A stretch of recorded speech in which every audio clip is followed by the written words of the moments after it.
So recently I made a post on Instagram about how your capacity to rely on yourself as a man, as a father, as a husband, as a business leader is directly correlated to your ability to face your fears.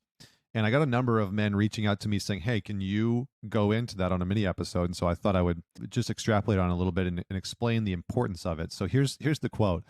A man's ability to face his fears is directly connected to how reliable he believes himself to be.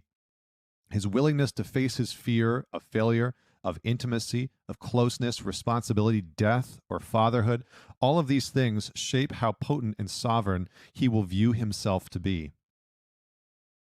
So here's the deal. When we avoid the things that we are afraid of, right? When you avoid the hard conversation in your relationship, the honesty of telling your partner that there's something that you're dissatisfied with, when you avoid being able to bring forward a need or a want within a relationship because you fear rejection from your partner, or you don't speak up in a meeting at work because you're afraid to fail, you're afraid to get it wrong, you need to be perfect. That avoidance teaches you as an individual that you cannot rely on yourself to enter into hard territory.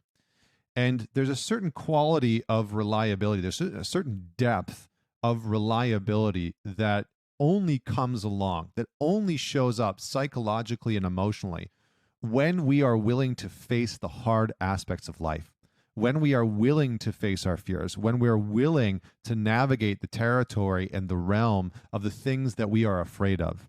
And the strongest men, the most successful, grounded, trustworthy men that I have ever met in my life are the men who are willing to say, I'm afraid, I'm scared of doing that, of saying that, and then they press forward anyway. They are the men who don't blind themselves from their fear, from what they are scared of. It's a very natural thing to be afraid, right? Our bodies, our brains are literally designed to keep us safe. And so they're constantly looking out for things that we should fear. Social situations, conversations, activities, sports, etc. I mean, just go down the list.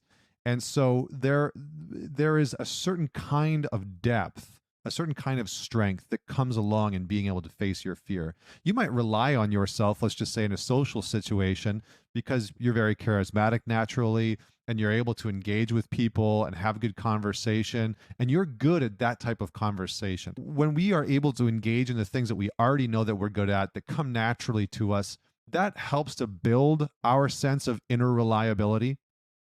But it's not the full spectrum, right? It's not the full scope of us being able to rely on ourselves. And this is absolutely vital for you as a man.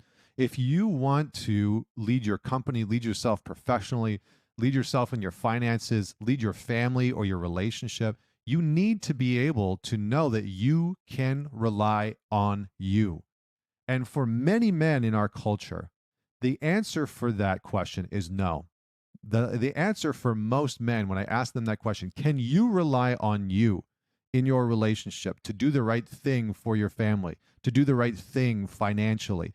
Can you rely on yourself to face the hardship of life and the fear that comes along with the sexual intimacy problems that you're experiencing with your partner? Can you rely on you to have those hard conversations? And for a lot of men, the answer is no, I can't. I don't rely on myself. I don't trust myself to have those conversations. And that's the problem. And so we need to be able to face our fears. You need to be able to understand and admit to what you are afraid of. For a lot of guys, they're afraid of being able to engage in a conversation around sex and intimacy with their partner, to say, hey, this is what's missing from our sexual dynamic. This is what I want to explore. This is what I need. This is what I want. And that avoidance of that conversation, that unwillingness to face that fear, perpetuates and creates all sorts of problems. It becomes the reason why that man becomes resentful, why he ends up messaging somebody else on a different platform, justifying behavior that's out of integrity that he doesn't want. It becomes the reason why maybe he moves towards having an affair, or the relationship breaks down because he wasn't able or willing to face his fear of having a more confrontational oriented conversation, where he was having to confront his own fear of rejection, of embarrassment, of intimacy, of closeness, of sexual liberation and openness. That's a very vulnerable space to put yourself in. And so to face that fear is to develop the internal resiliency that's actually required to know that you can handle yourself in those situations. And a lot of the breakdowns that I see within a man's life, whether it's within his relationship, whether it's within his parenting, his ability to be, an exceptional father or set the tone for his children in his home or at work in his career, a lot of the breakdowns is because that man has blinded himself to what he is actually afraid of in that moment. I'm afraid of being rejected. I'm afraid of being embarrassed. I'm afraid of whatever, fill in the blank. So my invitation for you in this episode, in this little mini conversation, is to begin to face the fear that you have been avoiding. Because one of the things that has fundamentally changed my life is that I have continued to turn towards the things that I have been afraid of, because I have seen and I have witnessed the damage that avoiding those fears have caused in my life, in my relationship, in my finances, in my health. Every time that I notice that I'm afraid of something, it's like an alarm bell goes off in my body, and the urge to resist going in that direction, having the conversation, taking the action, putting myself out there in that way, the urge to avoid that is so strong. And I have just trained myself over and over and over again to move in that direction, to choose to see what I might be capable of by honing the skill of facing my own fears. And for any man in his life, it is a worthy cause. It is a worthy cause in your life. If you are someone who is trying to develop more confidence, facing your fears is a good place to start. If you're a man who's trying to develop a better relationship with your wife or your partner, this is a great place to start. What are you afraid of? What are you afraid of in your relationship? What conversations are you afraid of having? What experiences are you afraid of exploring? What things are you afraid of expressing to your partner? Start to navigate through some of that territory. What boundaries are you afraid of setting? You know, I see a lot of men that are like, well, I don't want to tell her no to that. She might leave me. It's like, well, maybe that's not such a bad thing. If she's not willing to respect your boundaries, she's not willing to hear your no and respect your no, then maybe that's not the person that you should be with or be dating. That maybe that's not the right fit. So start to explore your fears. Start to meet your edge. Allow yourself to confront the unsavory parts of your relationship and your life and your work environment that you would normally back down from.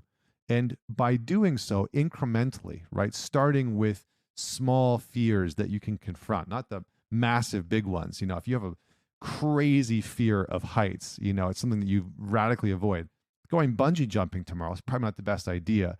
You want to start by building yourself up. This is a tactic and a tool that is used in many different forms of therapy. It's called exposure therapy. You begin to confront some of those fears, right? So if you had a massive fear of heights, you would just put yourself up on one step, you know, and look down, and you would get comfortable in being in that space, and you'd go a little bit higher, and you would develop some resiliency in being, you know, a foot off the ground, and then 5 feet off the ground, and then 10 feet off the ground, and you would develop some resiliency against that fear of heights. We need to do the same thing when it comes to our fear of intimacy. We need to do the same thing when it comes to our fear of failure or our fear of success. We need to inch our way closer. So tomorrow, today, find a fear that you have been avoiding and confront it.